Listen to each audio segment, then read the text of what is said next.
6:36 coming up at 6:37 in Trinidad and Tobago. Well, let's move away from the discussion about the immediate concerns in relation to yesterday's torrential shower period in the early afternoon in Port of Spain and further along the Northwest Peninsula. Let's return to the issue of COVID-19 because the conversation continues globally on vaccination policies in the workplace. Some countries already have national policies formulated while others are still in the preparation stage. Remember when last we spoke to the Labour Minister, there was supposed to be a policy presented to Cabinet, and that would have been last week. Was it presented? Do we know? We don't know. Well, in the absence of a national position, or at least one that we're aware of, some employers have come up with a policy of their own. It has solicited public commentary for weeks on what or how should employers do to ensure the safety of their workers and the workspace. Well, let's get a perspective now. We're to be joined by three guests. We hope to be joined in a short while by Stephanie Fingal. In fact, she's there already, interim CEO of the Employers Consultative Association. Mr. Farzan Ali, who is the vice chairman of the same organization, is also with us. And with us as well, someone with a tremendous amount of experience in the labor environment and labor advocacy. He's Ramkumar Narayan Singh of SYZYGY Employment Relations Limited. Good morning to all. Thanks very much for joining us this morning. And Ramkumar Narayan Singh, if I could start with you on your perspective on this, because we keep hearing from the labor movement that to present any sort of mandatory vaccine requirement is a change of terms and conditions of work. Yet others say, look, well, one of the terms and conditions of work is a healthy workspace because of health and safety protocols. What is your perspective on this? Good morning to you, Ramkumar. Good morning, Fazira, and good morning to Trinidad and Tobago. I'm glad you started with that point. So let me first point out that the term industrial relations in itself promotes a concept that it's a relationship. And of course, Fazira, as you know, as everybody should be aware, a relationship evolves, it develops. So when the labor movement, of course, they are advocating in the effort to protect the interests of their their members, and that is fine. But the terms and conditions of employment are not cast in stone. Just as how, Fazira, you're going to have employees clamoring for salary increases from time to time, you have them clamoring for different benefits to develop or be introduced, etc., etc. And these employees or the unions, they argue for that on the basis that the socio-economic changes in the country impact on the employees' ability to, sustain and maintain themselves. The same concept has to be applied and must be applied fairly to the circumstances of a business. You're going to have things happening in a country that will impact on the business's ability to maintain certain standards and protocols. And what we have is the pandemic, it has impacted on businesses' ability to maintain the status quo. So to stand by the position that the terms and conditions of a workplace cannot be now amended to incorporate the change that has come about as a result of a pandemic is nothing but idiocracy. As a matter of fact, it's contrary to the concept of industrial relations. There must be an open dialogue. There must be a level of common sense in terms of the approach for bringing about changes to the terms and conditions of employment to now include what we have as a reality in Trinidad and Tobago. We cannot simply take a position that we want the employers to meet their responsibilities to the employee and to the clients and to the customers and to the wider public, and at the same time sit in a corner and pretend that we want to remain in a position of pre-COVID terms. And if I could bring Ms. Fingal into the discussion as interim CEO of the ECA, the Employers Consultative Association. Do you concur with that view, Ms. Fingal? Good morning to you.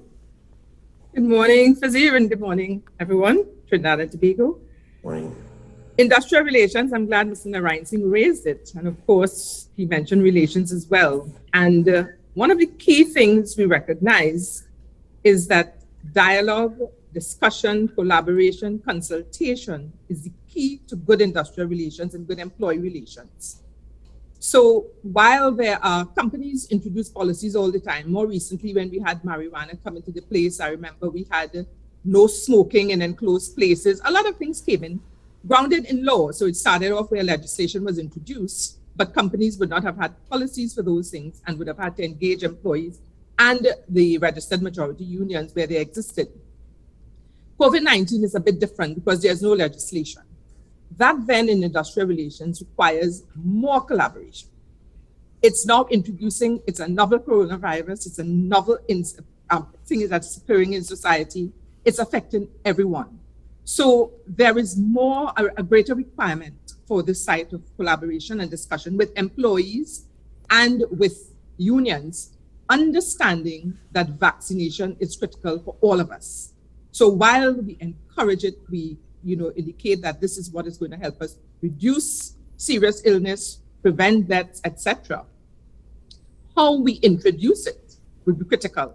So there is a great need for us to enter into serious collaboration, listen to every stakeholder, every employee, whoever have concerns, and let's see how we could come to a policy. And that's why around the world, national policies have not really been developed.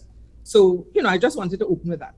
Sure. And if I could bring Mr. Farazanali into the discussion, is that from your own sense, either your sense of it or indeed interaction with employers as far as what they would like to do in the present circumstances in the absence of a clear government policy?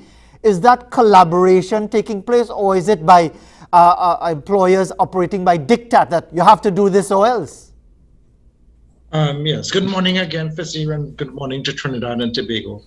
And what is happening right now amongst employers is that, as you rightfully said, employers have started to take unilateral positions. And we at the ECA are trying to get a handle on this and have a sort of control. And there must be a reason, because we understand the plight of many employers, especially those who are perhaps going to go out of business in the very short term. And they see also the nature of their business, let's say the food service, hospitality, even airlines, tourism. There are certain sectors that operate where the risk is really very high, and so they want to start to take things in their own hands. However, I don't think that we can reach that point at this time. We still need to have urgent dialogue, urgent discussion on it. And if I may just take a bit out of even further to what Stephanie was saying a while ago. Remember, the ECA as an employer organization in Trinidad and Tobago is affiliated and is a member of the International Organization of Employers. And both bodies are affiliated with the ILO. Just in June, as you are aware, the ILO had its annual conference. And after 2 weeks of deliberations, there was no agreement and no, I should say, resolution on mandatory vaccinations. However, the discussions continue, and even the IOE, International Organization of Employers, had a subsequent conference amongst its employer organizations globally. And even up to this point in time, we still do not have a clear mandate on vaccinations. However, what has been determined clearly is that collaboration, consultation, and especially in what we call the unionized environments, that we have to have these discussions. And we have to be looking at that new variant, otherwise we'll be all in a lot of trouble. So that's where we are at this point in time. And Mr. Narayan Singh, I understand the point that you made to start our discussion going this morning, but yes, it is unprecedented, and therefore there has to be some consideration. But surely there has to be consideration from the employers as well, because I mean, it's not about picking on an issue. But if you mandate that you're going to be tested every 2 weeks, but it has to be at your expense, well, best I don't work, because it's going to cost me at least $2,000 to get the test done, which might be more than I'm getting paid. So what's the point? Fazir, I have 2 points to make on that. In the first instance, as far as I'm concerned, the current chaos that we have is as a direct result of the government dragging its feet to this issue. You see, we've been in this, we're entering the second year with having COVID within our midst. And as far as I'm concerned, the government should have started that dialogue last year. We should not now be laying something in the parliament to come up with a solution or come up with a national policy, or at the very least some guidelines. What should have happened was that the employers should not have been left to figure out this thing on their own. So as far as I'm concerned, Peter George is a victim of the circumstances that has been caused by the powers that be and the authorities in this dragging their feet in coming up with even an interim position. Right now, I've listened to my colleagues on the other side who are with the ECA here talk about the fact that there has to be dialogue and there must be some kind of consensus. I've also noted that even at the level of ILO, they have not been able to come up with a position that they can put forward. The truth is, Fazir, whilst everybody is clamoring and everybody's arguing, the businessman, the owner who is contending with employees in the workplace, and let's set aside the unionized environment from it, because the truth is, with the unionized environment, you have some structure in terms of this conversation. But where I have, let's just say, a business with 20 or 30 employees, and you have half agreeing and half disagreeing, and you have one or two people they take a hard and fast position, right? How are you going to come to some kind of consensus with that? You're going to always have somebody arguing that their rights is being violated, it's unilateral, they're never going to agree. And as a business owner, you're trying to survive. You're trying to keep your employees employed. You're trying to keep your business going, right? So where do we, there must be a line drawn in the sand. There must be a position. And as far as I'm concerned, the government has to do this quickly. We can't continue to drag our feet with this. Either we hasten, or unfortunately, too late will be the cry. Well, the thing is, the line in the sand was washed out by the rains yesterday. So, Ms. Fingal, I mean, the thing is, it's not about identifying just the Peter George thing. And he might have he's been very outspoken for months now about what he sees as this government's failure to properly recognize what the food service sector has been doing as far as meeting all the protocols and therefore having to stay shut, no revenue, and therefore how could they possibly keep their employees and all that. So one fully understands that. But Ms. Fingal, do you detect a willingness for collaboration? Because if you're going to wait on the government to get things done, to give you that hard line in the sand, we might be to next year and still waiting. Do you detect, Ms. Fingal, an actual willingness to collaborate, a meeting of the minds between employers and employees to reach a reasonably happy medium? Because not everybody's going to be happy with every decision you make. Azir, I honestly cannot say that I've detected that on either side. So you have those who are hard and saying, I am not taking it. And we have to always consider why people are not taking it. And as the ECA, we have been advising employers, encouraging employers to find ways, I would use the word moral suasion, and to educate, inform, and to really get the employees to understand why this vaccine is so important. And in reading up around about the topic worldwide, we see where people are talking about the hard and fast push is not going to work on both sides. If the employees continue to insist, I'm not going to do it, and the employers insist, you have to do it, we'll get nowhere. But where we can really, encourage people through talks about what is the impact on your family, on your colleagues, on your very livelihood. Take the subject, the discussion to a different level and let everyone see that is relevant to them. We have encouraged employers to probably have a medical practitioner, independent of the organization, have a counselor, a psychologist, come in to deal with those who, for whatever reason, might have some influence from somewhere else. And let's agree, we have social media, which we know has been very, very influential in asking people not to take this vaccine.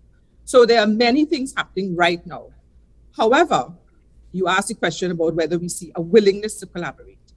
The collaboration has to be done in a way to get buy-in. You have different approaches, focus groups. Sometimes you get the person who is most resistant to come into the meeting and allow them to talk. Different strategies, and this is not just for COVID-19. Anybody who is studying employee relations will tell you there are many ways you can get your employees to embrace and to buy into something.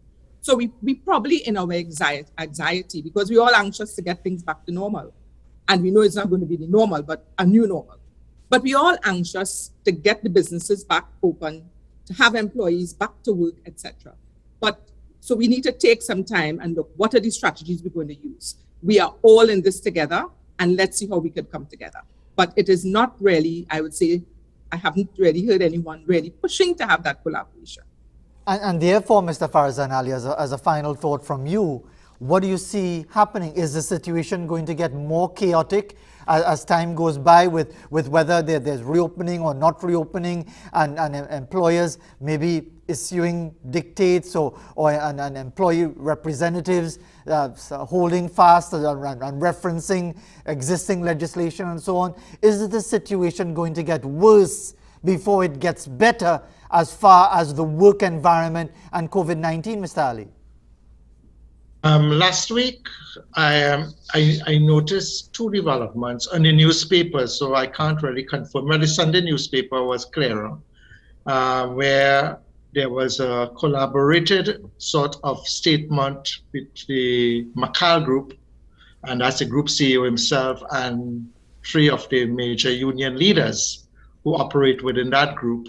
And very interestingly, those union leaders, they were encouraging their members and the employees to go ahead and vaccinate, because they all testified to they being vaccinated. We know at another level, Mr. Anisette has openly said that he's vaccinated. He's encouraging his members. So has Mr. Roger from the OWTU reiterated the same sort of thing. But I also saw that there was a sort of a new overture by the NATUC, and I think Fighton leaders, I believe it's those two, who wish to meet with business associations to discuss the whole question of the vaccine. And if that should happen, then I am hoping that we can see some sort of light in the tunnel. But I know as now, there are very, very, very clear and divergent views in terms of this entire process. And really, I don't want to make a prediction, but being the optimist I am hopeful. Well, let me squeeze in a quick question to Ramkumar Narayan Singh, who had been from the labor environment. You mentioned, Ramkumar, that you were referencing your colleagues on the other side. You sound like you're on their side now.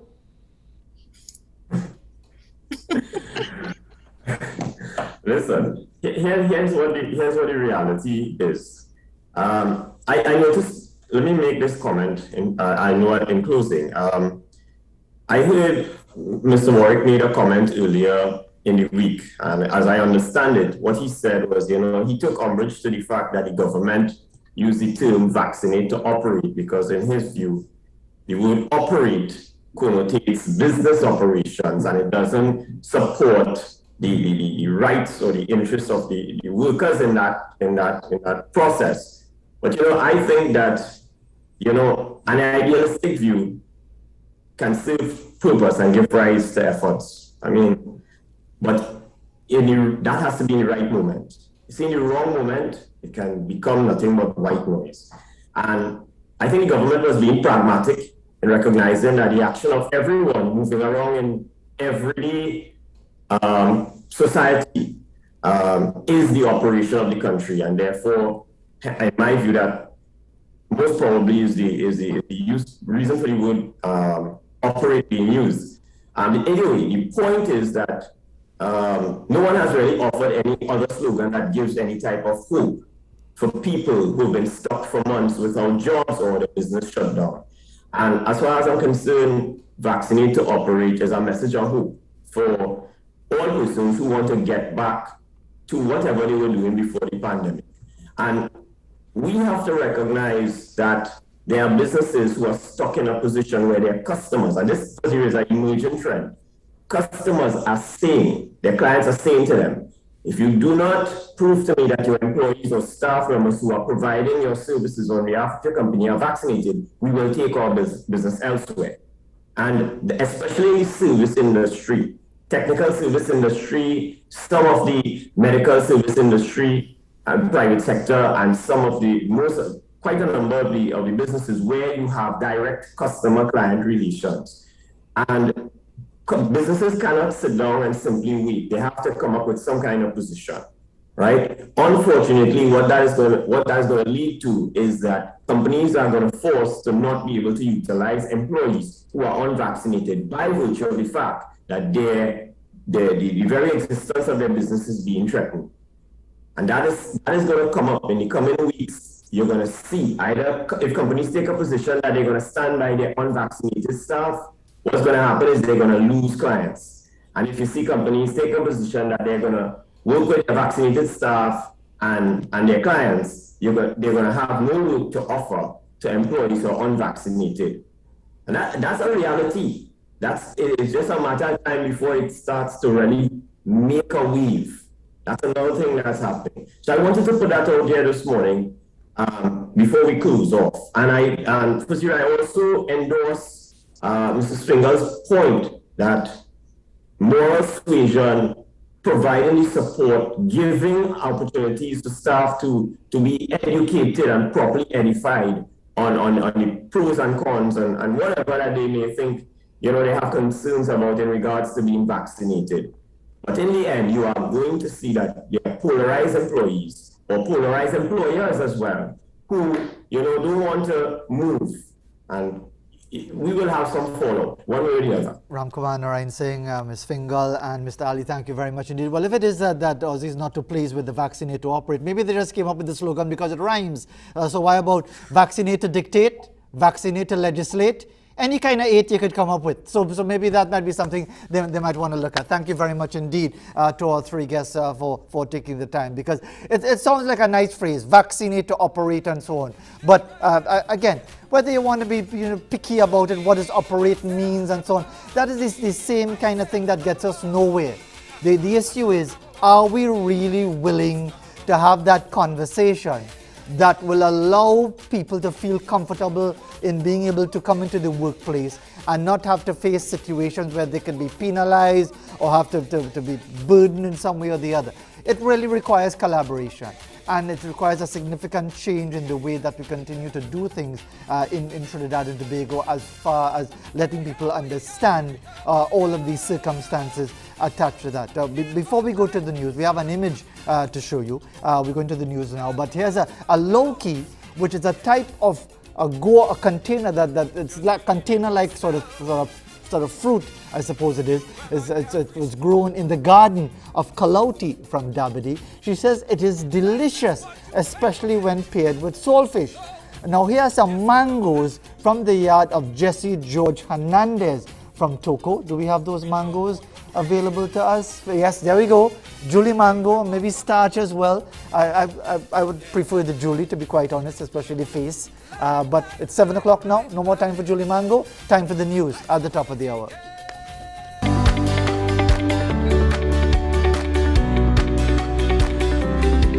Good morning. I am Akshay Gulston.